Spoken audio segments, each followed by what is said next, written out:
Fala, pessoal! Preparados para mais um Deep Dive? A gente sabe que a vida de concurseiro não é fácil, né? É tanta lei para ler, tanta jurisprudência para acompanhar. Pois é um mar de informação, né? Mas calma, a gente está aqui para te ajudar a navegar nesse mar e chegar na aprovação. É isso aí. Sem Exato. perder o foco, sem se perder em detalhes desnecessários. Nosso objetivo aqui é te dar um panorama geral da jurisprudência mais recente que cai nas provas, tanto do Superior Tribunal de Justiça quanto do Supremo Tribunal Federal. Um resumão, digamos assim, mas com tudo que você precisa saber. Tipo o mapa da mina para você encontrar o tesouro da aprovação. Perfeito. É. E hoje a gente vai usar como base a edição de 18 de março de 2025 do Infes 0843.pdf, que traz um apanhado bem completo da jurisprudência. Beleza. Então vamos começar com o pé direito. Isso aí! A gente separou vários temas quentes que podem cair na sua prova de diversas áreas do direito. E vamos começar falando sobre militares. Opa, assunto importante. Esquema 1286, para ser mais exato. A questão aqui é sobre os limites para descontos em folha de pagamento de militares. Ah, entendi. Tipo, quanto pode ser descontado do salário do militar, né? Isso. E tem um detalhe importante. A gente precisa analisar essa questão considerando o que mudou antes e depois de 4 de agosto de 2022. Interessante. É. Teve alguma mudança significativa nessa Teve data? sim. O Superior Tribunal de Justiça, nos recursos especiais, 2.140 e 5.180, e 5 do Rio de Janeiro, e 2.140 e 5.550 também do Rio de Janeiro, estabeleceu que, antes dessa data, não existia um limite específico para descontos autorizados, tipo aqueles consignados em favor de terceiros. A única restrição era que o militar tinha que receber pelo menos 30% da remuneração ou proventos depois de todos os descontos, certo? Isso aí. Essa regra está lá no artigo 14, parágrafo 3º, da medida provisória número 2.215 de 2001. Então, antes de agosto de 2022, o importante era garantir esse mínimo de 30% para o militar, independente do valor dos descontos autorizados. Exatamente. E o Superior Tribunal de Justiça deixou bem claro que outras leis que tratam de limite de desconto, tipo a Lei 10.820 de 2003, que se aplica aos empregados e beneficiários do regime geral de previdência social. E o artigo 45, parágrafo 2º da Lei 8.112 de 1990, e um que fala dos servidores públicos civis. Essas leis não se aplicavam aos militares. Cada categoria tem suas próprias regras. Faz sentido. E depois de 4 de agosto de 2022, o que mudou? Aí que entra a medida provisória número 1.132 de 2022, que depois virou a Lei 14.509 de 2022. Essa lei estabeleceu um segundo limite, além daquele total de 70% para todos os descontos obrigatórios e autorizados. Qual foi esse segundo limite? Agora, as consignações em favor de terceiros, ou seja, os descontos autorizados, não podem ultrapassar 45% da remuneração ou proventos do militar. Entendi. Então, além do limite global de 70%, tem um limite específico de 45% para descontos autorizados. É isso aí. Essa mudança na lei provavelmente foi para tentar equilibrar o acesso dos militares ao crédito, evitando o superendividamento, que é um problema que pode acontecer, né? Com certeza. Afinal, a gente sabe que o mercado oferece diversos produtos financeiros específicos para militares e é preciso ter cuidado para não cair em armadilhas. Verdade. E para quem está estudando para concurso, o importante é lembrar dessa diferença temporal, o que valia antes e o que passou a valer depois de agosto de 2022. Beleza. Essa data é um marco importante para essa questão dos descontos em folha dos militares. Agora, vamos mudar de assunto. Que tal a gente falar um pouco sobre o direito aduaneiro? Pode ser. O que temos de interessante por lá? Tema 1293. Prescrição intercorrente em processos administrativos. Tema complexo. Mas a gente vai destrinchar ele aqui. A questão central, que foi analisada nos recursos especiais, 2.147.570 de São Paulo e 2.147.580. E 3 também de São Paulo, é se o prazo de prescrição intercorrente de mais de 3 anos. Aquele previsto no artigo 1º, parágrafo 1º da Lei 9.870 e 3.999. Essa é a segunda parte da tese. Ela explica que a natureza do crédito que surge da multa por infração aduaneira é administrativa, ou seja, não tributária. Se a regra que foi violada tem como objetivo principal controlar a movimentação internacional de mercadorias ou garantir a regularidade dos serviços aduaneiros. Mesmo que essa regra indiretamente ajude na fiscalização e cobrança de impostos. Exatamente. O que define a natureza da infração é o foco principal da regra que foi violada. Interessante. E a terceira parte da tese? A terceira parte diz que o artigo 1º, parágrafo 1º, da Lei 9.870 e 3.999 só não se aplica se a obrigação que foi descumprida mesmo dentro do contexto aduaneiro, tinha como objetivo direto e imediato a arrecadação ou fiscalização de tributos sobre a operação comercial. Então, se a infração tiver relação direta com a parte tributária da operação, a regra da prescrição intercorrente de 3 anos não se aplica. Perfeito. Você entendeu direitinho. Acho que sim. O que importa é a natureza da regra que foi desrespeitada e não o procedimento específico que foi escolhido para investigar ou punir a infração. Exatamente. E essa distinção é crucial para quem vai fazer prova, porque você precisa saber classificar a infração aduaneira, se ela é tributária ou não, para determinar se a prescrição intercorrente se aplica ou não. Show de bola. E qual o próximo tema? Agora vamos falar sobre improbidade administrativa. Tema 1128. O que temos de novo por lá? A discussão aqui que aparece nos recursos especiais, 1.940 e 2.196 do Paraná, 1.953.046 também do Paraná e 1.958.567 ainda do Paraná. Ufa, bastante coisa, hein? O tema é polêmico. Não. A questão é, quando começam a correr os juros e a correção monetária em cima das multas por improbidade administrativa, aquelas previstas na Lei 8.429 de 1992. Entendi. É sobre o momento a partir do qual esses valores começam a ser calculados. Exatamente. E o Superior Tribunal de Justiça bateu o martelo e disse que a correção e os juros incidentes sobre as multas civis por improbidade administrativa começam a contar a partir da data do ato de improbidade. Faz sentido. Afinal, é nesse momento que o dano ocorre ou o benefício indevido é obtido. É isso aí. E essa decisão se baseia nos precedentes já consolidados do Superior Tribunal de Justiça, resumidos nas súmulas 43 e 54. Então já está bem pacificado esse entendimento, né? Isso. E a justificativa é que a base de cálculo da multa, seja ela o enriquecimento lícito, dano ao erário ou a remuneração recebida, como previsto no artigo 12 da Lei de Improbidade Administrativa, está diretamente ligada ao momento em que o ato ilegal acontece. Faz sentido. Se a correção e os juros só começassem a contar a partir da fixação da multa ou do trânsito em julgado, o valor final ficaria defasado, né? Não refletiria a realidade do prejuízo ou do benefício obtido lá atrás. Sem dúvida. E essa decisão também se conecta com princípios gerais do direito, como a responsabilidade extracontratual por ato ilícito, que está prevista lá no artigo 398 do Código Civil. E também na súmula 54 do Superior Tribunal de Justiça. Isso aí. Ou seja, as sanções por improbidade administrativa se encaixam nessa categoria de responsabilidade extracontratual. Perfeito. Então, para quem está se preparando para concurso, o recado é: a data do ato ilícito é o marco inicial para a contagem de juros e correção monetária em multas por improbidade administrativa. Certíssimo. Agora vamos mergulhar num tema que mexe com o bolso de todo mundo, a conta de luz. Opa, essa eu quero ouvir. Tema 1148, que trata da conta de desenvolvimento energético, a famosa CDE.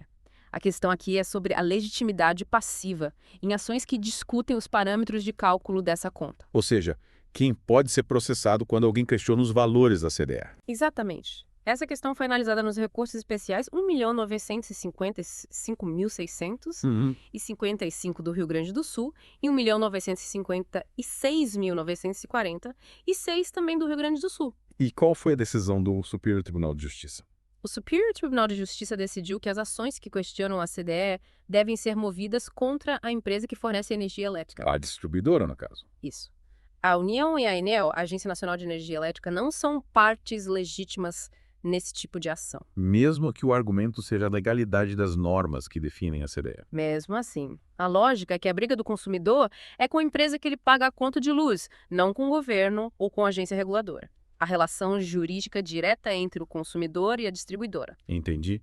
É como se a CDE fosse um imposto embutido na conta de luz, mas quem cobra esse imposto é a distribuidora, não o governo. É uma boa analogia. Aliás, essa decisão me lembra a súmula 506 do Superior Tribunal de Justiça, que diz que a Anatel, a agência reguladora de telecomunicações, não é parte legítima em processos entre as empresas de telefonia e seus clientes. Faz sentido. Afinal, quem presta serviço é a empresa, não a agência reguladora. Para a gente entender melhor essa questão da CDE, vamos recapitular. Ela é um fundo público que recebe dinheiro do Tesouro Nacional e dos consumidores de energia.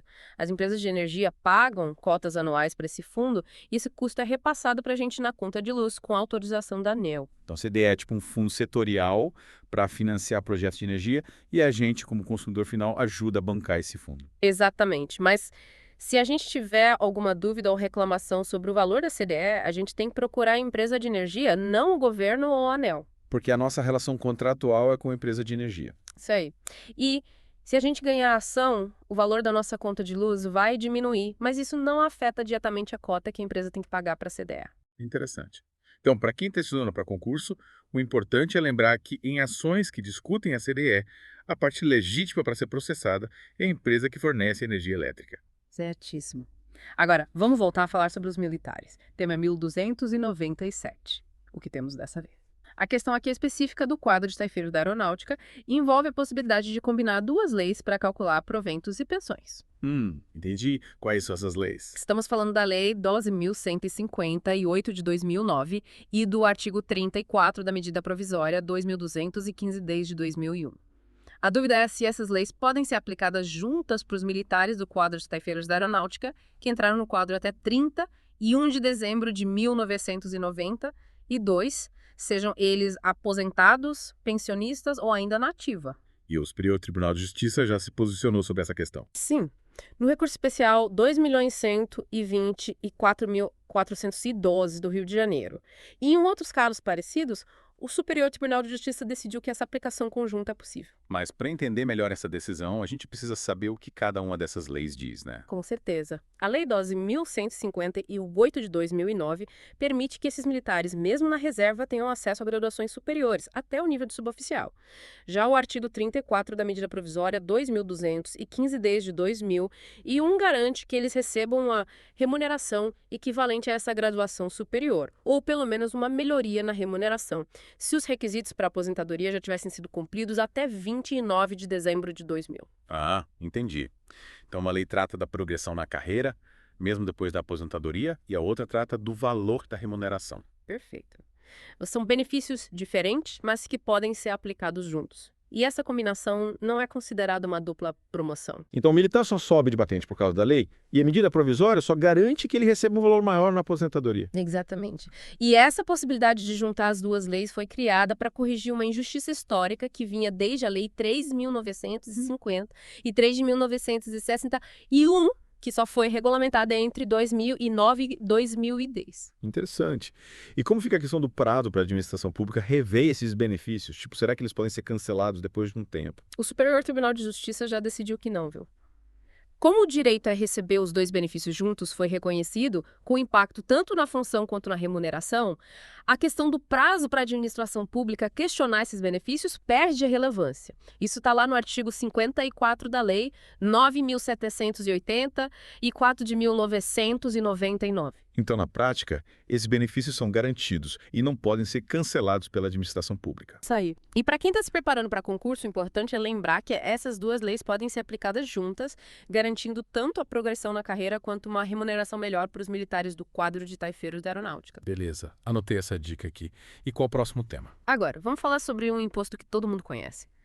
O IPTU, o Imposto Predial e Territorial Urbano. IPTU, todo mundo reclama, mas ninguém escapa. Pois é, faz parte da vida, né? Mas a questão aqui é bem específica. Ela trata da responsabilidade pelo pagamento do IPTU em casos de alienação fiduciária de imóveis. Alienação fiduciária, aquela que a gente usa para financiar a casa própria. Exatamente. A dúvida é se o credor fiduciário, aquele que empresta o dinheiro para financiar imóvel, pode ser cobrado pelo IPTU antes de se tornar dono do imóvel. Ou seja, antes da consolidação da propriedade e da posse. Entendi.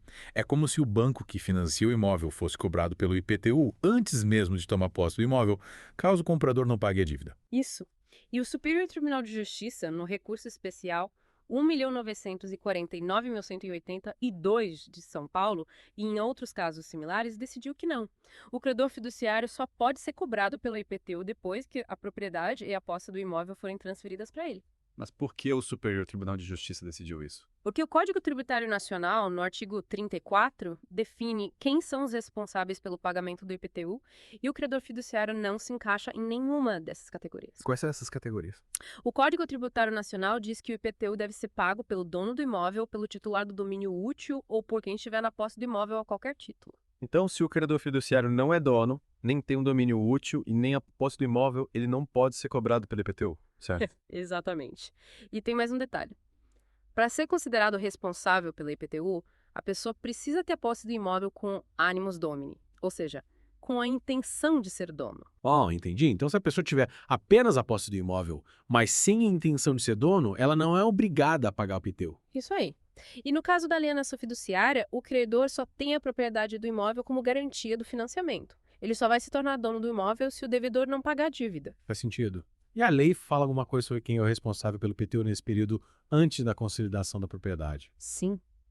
A Lei 9.514 de 1997, no artigo 27, parágrafo 8º, diz que quem deve pagar o IPTU e outras taxas que recaiam sobre o imóvel é o devedor fiduciante, ou seja, a pessoa que está comprando o imóvel financiado, até o momento em que o credor tomar posse do imóvel. A lei deixa bem claro que a responsabilidade pelo IPTU é do comprador, até que o banco tome posse do imóvel. Exatamente. E a súmula 399 do Superior Tribunal de Justiça reforça esse entendimento, dizendo que, mesmo que a lei municipal defina quem é o responsável pelo IPTU entre várias pessoas, essa escolha precisa ser baseada em quem tem mais condições de pagar o imposto. Interessante.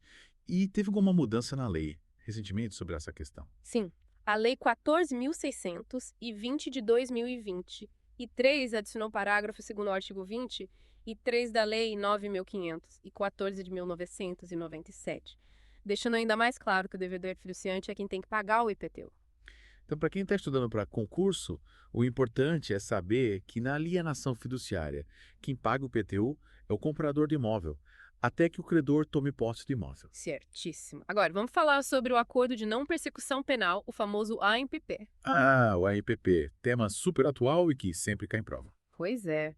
E a questão que a gente vai analisar agora, que foi discutida no recurso especial 2.161.548 da Bahia, é se o investigado precisa confessar o crime durante o inquérito policial para poder fazer um ANPP. Ou seja, se a falta de confissão pode ser um motivo para o Ministério Público negar o acordo. Exatamente. E o Superior Tribunal de Justiça definiu uma tese em duas partes sobre essa questão. A primeira parte diz que a confissão durante o inquérito policial não é obrigatória para fazer um ANPP.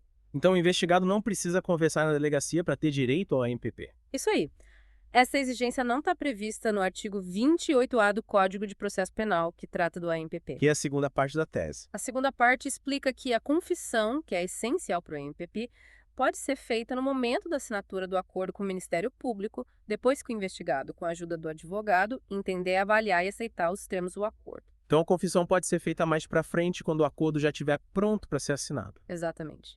E essa decisão do Superior Tribunal de Justiça está de acordo com o que já foi definido no tema repetitivo número 1098 e no habeas corpus número 180 e 5.913 do Distrito Federal, julgado pelo Supremo Tribunal Federal. Ou seja, já existe um entendimento consolidado sobre essa questão.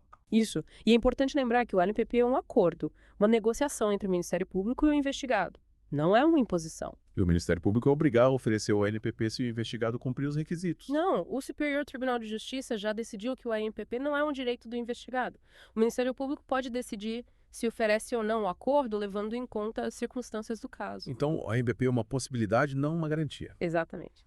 E essa decisão do Superior Tribunal de Justiça também protege o direito do investigado de não se autoincriminar. Como assim? Se o investigado fosse obrigado a confessar o crime na delegacia sem ter a certeza de que ia conseguir um ANPP, isso seria uma violação do direito de não produzir provas contra si mesmo. Ah, entendi. Seria como obrigar a pessoa a se entregar para ter a chance de negociar um acordo. Exatamente. E isso não está previsto na lei e poderia levar a confissões forçadas sem as devidas garantias processuais. Faz sentido.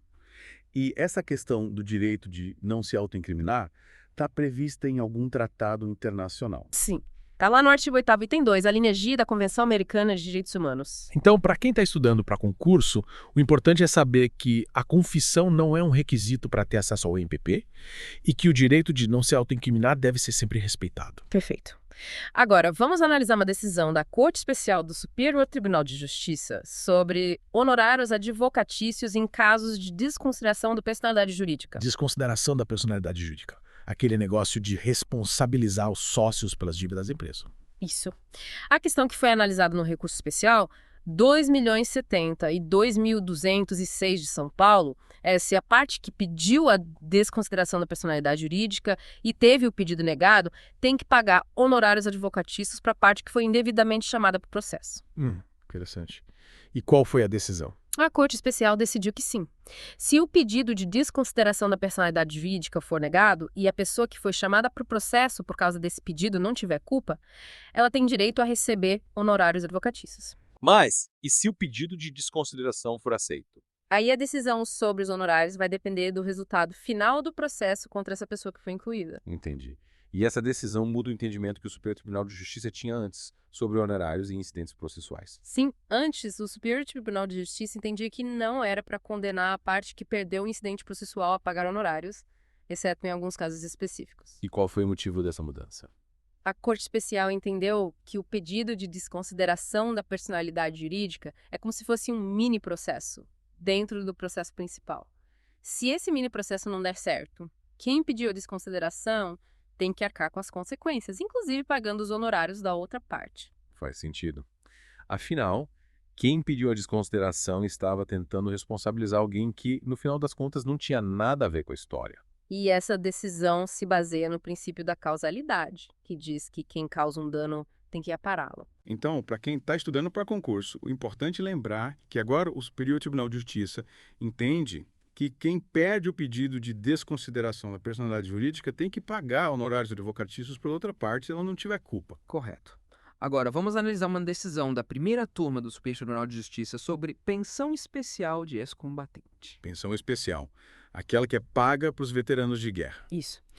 O caso que a gente vai analisar agora, que foi julgado no agravo interno, no recurso especial 2.155.160 da Bahia, envolve a pensão paga aos ex-combatentes da Segunda Guerra Mundial. E qual é a questão específica que foi analisada? A questão é se a parte da pensão que era paga para os filhos menores de idade do ex-combatente pode ser transferida para a viúva quando eles completam 18 anos. Ou seja, se a viúva pode receber a parte integral da pensão quando os filhos deixam de ser dependentes. Exatamente.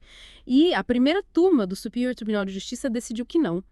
A pensão especial paga aos ex-combatentes, que está prevista na Lei 8.050 e 9.990, não permite essa transferência da parte da pensão. Mas por que não? Porque essa lei, no artigo 14, proíbe expressamente a reversão da cota da pensão. Ou seja, a parte da pensão que era paga para cada filho se extingue quando ele completa 18 anos. E esse valor não é transferido para a viúva. Mesmo que os filhos não precisem mais da pensão. Mesmo assim, a lei é clara nesse ponto. Entendi. Então a viúva só continua recebendo a parte da pensão que já era dela. Isso aí. E essa decisão do Superior Tribunal de Justiça foi tomada mesmo com o argumento de que a proibição de reversão da cota seria inconstitucional. Inconstitucional. Por quê? O Tribunal de Origem alegou que a proibição violaria o ato das disposições constitucionais transitórias que garante a proteção social aos ex-combatentes e o princípio da igualdade, já que outras pensões previdenciárias permitem a reversão da cota.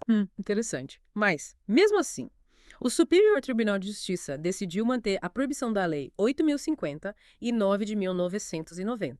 Sim, o Superior Tribunal de Justiça entendeu que a lei específica prevalece sobre as regras gerais e que a proibição de reversão da cota da pensão especial de ex-combatente é válida. Então, para quem está estudando para concurso, é importante lembrar que a pensão especial paga aos ex-combatentes não permite a transferência da parte da pensão que era paga para os filhos para a viúva quando eles atingem a maioridade. Perfeito. Agora, vamos analisar uma decisão da terceira turma do Superior Tribunal de Justiça sobre direito de família e partilha de bens. Direito de família. Sempre um tema cheio de nuances. Nossa. O caso que a gente vai analisar agora, que foi julgado no recurso especial 2.144.296 do Tocantins, envolve um casal que se divorciou e a partilha de um crédito rural. Crédito rural. Aqueles financiamentos para agricultura e pecuária. Isso. A questão é se a ex-esposa tem direito à metade do valor que o ex-marido recebeu de volta por causa de pagamentos a mais que ele fez durante o casamento. Pagamentos a mais, por quê? Esses pagamentos foram feitos por causa da correção monetária do financiamento, que foi contratado durante o casamento, quando eles ainda estavam juntos. Entendi. E qual era o regime de bens do É casal? o regime da comunhão universal de bens. Aquele em que todos os bens do casal são compartilhados. Isso. E nesse regime, as dívidas contraídas durante o casamento também são de responsabilidade de ambos os cônjuges. Ah, entendi. Então, se o ex-marido pagou a mais no financiamento, a ex-esposa também tem direito a receber parte desse valor de volta, mesmo que o financiamento tenha sido contratado só pelo ex-marido. Exatamente. E a terceira turma do Superior Tribunal de Justiça decidiu que sim. A ex-esposa tem direito à metade do valor que o ex-marido recebeu de volta. Mas e o fato de eles já estarem divorciados quando o ex-marido recebeu esse dinheiro de volta? Não importa. O Superior Tribunal de Justiça entendeu que, como o financiamento foi contratado e os pagamentos a mais foram feitos durante o casamento, a ex-esposa também tem direito a receber parte desse valor, mesmo que a restituição tenha acontecido depois do divórcio. Faz sentido. Afinal, o dinheiro que o ex-marido recebeu de volta era um bem do casal, já que o financiamento foi contratado durante o casamento. E negar esse direito à esposa seria um enriquecimento sem causa do ex-marido, né? Com certeza. Ele estaria se beneficiando de um dinheiro que, na verdade, era do casal. Então, para quem está estudando para concurso, o importante é lembrar que no regime da comunhão universal de bens, a ex-esposa tem direito a metade dos valores restituídos ao ex-marido, referentes a pagamentos a mais feitos durante o casamento, mesmo que a restituição tenha ocorrido depois do divórcio. Ótimo. Mais uma dica anotada. E o que mais a gente tem para hoje? Agora, vamos falar de um golpe que, infelizmente, está cada vez mais comum. O golpe do motoboy. Golpe do motoboy. Nunca vai falar como funciona. É assim, o golpista liga para a vítima se passando por funcionário do banco e diz que o cartão dela foi clonado. E aí a vítima, preocupada, acaba fornecendo os dados do cartão pro golpista. Isso. E aí o golpista manda um motoboy na casa da vítima para buscar o cartão. Nossa, que golpe baixo. E o que o Superior Tribunal de Justiça tem a dizer sobre isso? A terceira turma do Superior Tribunal de Justiça analisou um caso desses no recurso especial 2.155.065 de Minas Gerais. A questão era se o banco pode ser responsabilizado pelos prejuízos causados por esse golpe, especialmente quando a compra é feita com o cartão físico e a senha, que foram entregues voluntariamente pela vítima. E qual foi a decisão? A terceira turma decidiu que, nesse caso, o banco não pode ser responsabilizado. Mas por que não? Afinal, a vítima foi enganada por um golpista. Mas o Superior Tribunal de Justiça entendeu que a culpa pelo prejuízo foi exclusiva da vítima, que entregou o cartão e a senha para o golpista. Mesmo que a vítima tenha sido enganada. Sim. A súmula 479 do Superior Tribunal de Justiça diz que o banco só pode ser responsabilizado por fraudes internas, ou seja, quando o problema ocorre dentro do próprio banco. Quando a culpa é do cliente ou de um terceiro, o banco não tem responsabilidade. Exatamente. O artigo 14, parágrafo 3º, do Código de Defesa do Consumidor também isenta o banco de responsabilidade nesses casos. E o fato de a compra ter sido feita com o cartão físico e a senha da vítima, isso não muda nada. Não. O Superior Tribunal de Justiça entende que, se a vítima entrega o cartão e a senha para o golpista, ela assume o risco de ter o dinheiro roubado. Mesmo que a vítima tenha sido coagida pelo golpista a entregar o cartão. A terceira turma já decidiu em outros casos que, mesmo que a entrega do cartão não seja totalmente espontânea, se a vítima tiver culpa no ocorrido, o banco não pode ser responsabilizado. Então a gente precisa ter muito cuidado para não cair nesse golpe, né? Ô, speaker,